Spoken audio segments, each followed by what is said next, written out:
Hello everyone, my name is Amos Nimas and today we are playing one of my game called um, Go to Hell.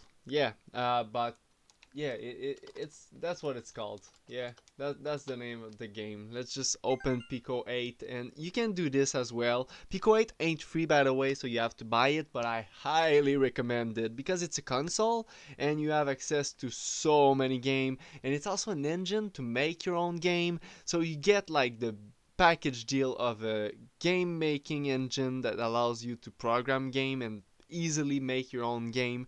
You can modify games, so it's access to easy open source arcade game. So I'm not gonna make this an ad for Pico8, but it truly deserves more attention because this is revolutionary. The fact that it is a virtual, never existed console that you can virtualize, emulate. It's an emulation of a console that never existed, and I love this concept. I want more of this. I would like Pico 8, but like for PS1 style video game also, because I feel like there's a lot of potential there, and even maybe later on PS2, 3, 4, and I use PlayStation, but you know what I mean. I mean like Xbox One and the first 3D video game console with low graphics, and I feel like there's a potential to feel there, and maybe with Voxel. I know that the creator of Pico 8 also did a small game engine with Voxel, but it was less grandiose than the amazing Pico 8 console that we have currently. So to start browsing game on Pico 8, this is not a tutorial, but I'm still gonna explain it. You just have to press S and then enter. This is for the explore. You can also type explore for the store and the Pico 8. So as you can see, I already have my game picked up, but if you don't, you can just type go /2/hell and my game should appear by Amos Nimas. Go to hell.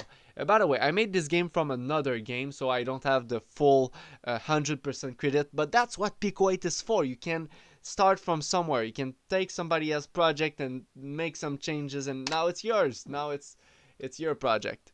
So I'll show you probably the project if I can find it that I took as. And I'm dead! I'm already dead. Okay, let's start again.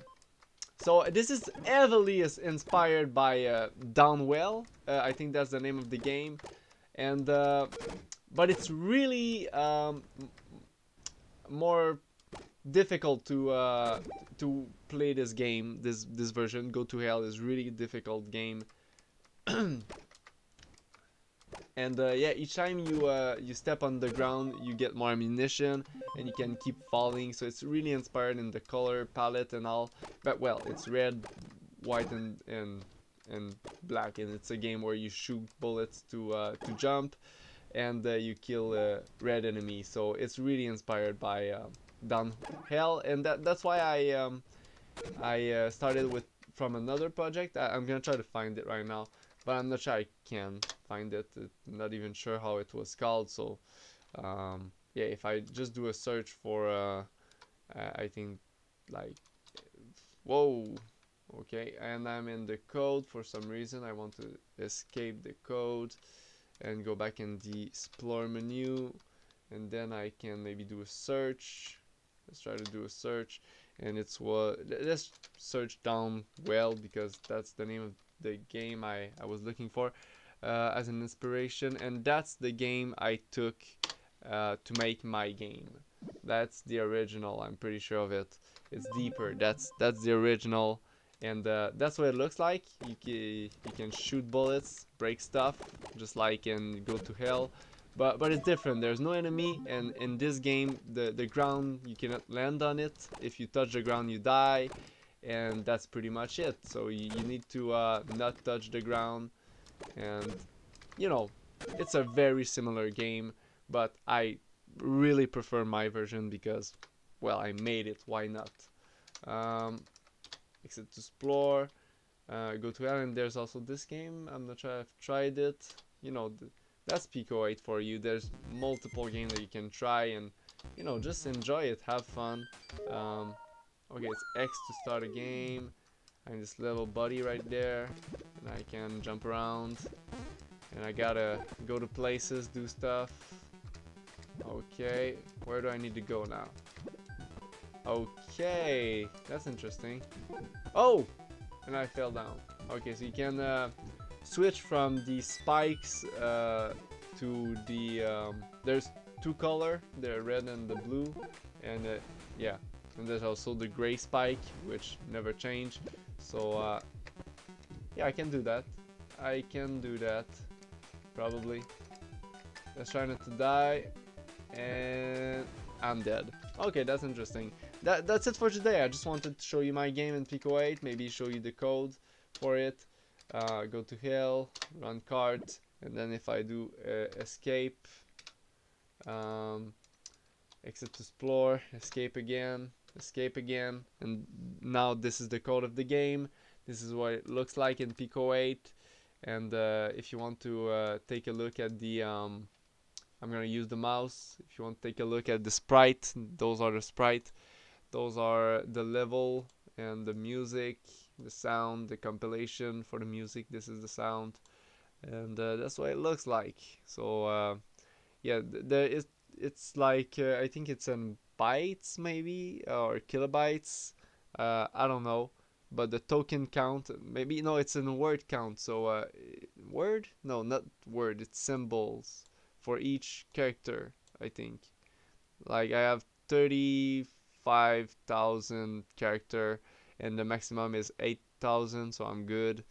And yeah, that's it. That's the code, and there's multiple tabs. You can look at each tabs. They each do something different. Like it's probably said on top of it what it does, and I forgot most shortcut because I didn't use this program in a while. This is a game I made a while ago, but I didn't make a video about it. So this is the video about this game that I made on in pico8, and you can play it. It's available if you buy pico8. You can, and you can even play it, I think, on their website without having to buy the pico8 console. Um, so let's just type shutdown to quit.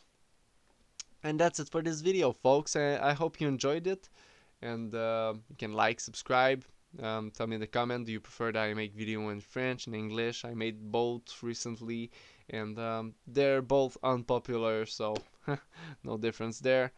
But I think that when I do video in English, at least it's good practice for me to practice my English. I always speak about this in each of my videos. I speak about that. Um, yeah, that's one of the reasons why I keep making those videos. It's good practice, and I also want to show you people what I'm doing. I do a lot of stuff. I have a lot of itch.io page that you've never found because those aren't really popular. I have like another YouTube channel that got one video that got really popular where I made like a castle, an Overlord castle, and the name of the channel was Laserlord, and this really blew up. It got like 6,000 views, but I don't have the channel anymore. I forgot the password, something like that. And you know, I have multiple projects that I did in the past that are still like not dormant, but that nobody really care about, and I just want to share them with you. Sometimes they're interesting. Sometimes some of those projects were good, and some of those games were great. And it's sad that I lost some of those accounts, and some of those projects were left abandoned. I cannot make music right now because I don't have the material that is needed, and I had like a SoundCloud page of Made Maker, DMake, I don't know. Um, that never got really popular, but I did that. I contribute as many content as I could to the world, and sometimes people don't care about it, but it doesn't matter. I just keep producing stuff, and I think that that's art on its own. If you just keep making stuff, and as long as it's something usable, something concrete that people can use in a way, potentially, even if they don't currently do it. If it's a game, if it's a program, if it's a song, even that people can listen in the future. Maybe people right now just don't get it. Maybe in the future they'll like it. You never know. That's why you should just keep making content and hope for the best. Maybe it's gonna get famous. Maybe it's not, and you don't have to expect anything from it. You just have to make content and make it available for as many people as you can in any way that you can. and sometimes selling what you're making is the best way to achieve that, and sometimes giving it for free is also a good way to achieve that. And when it comes down to philosophy, I would say be reasonable. Just try to be reasonable, and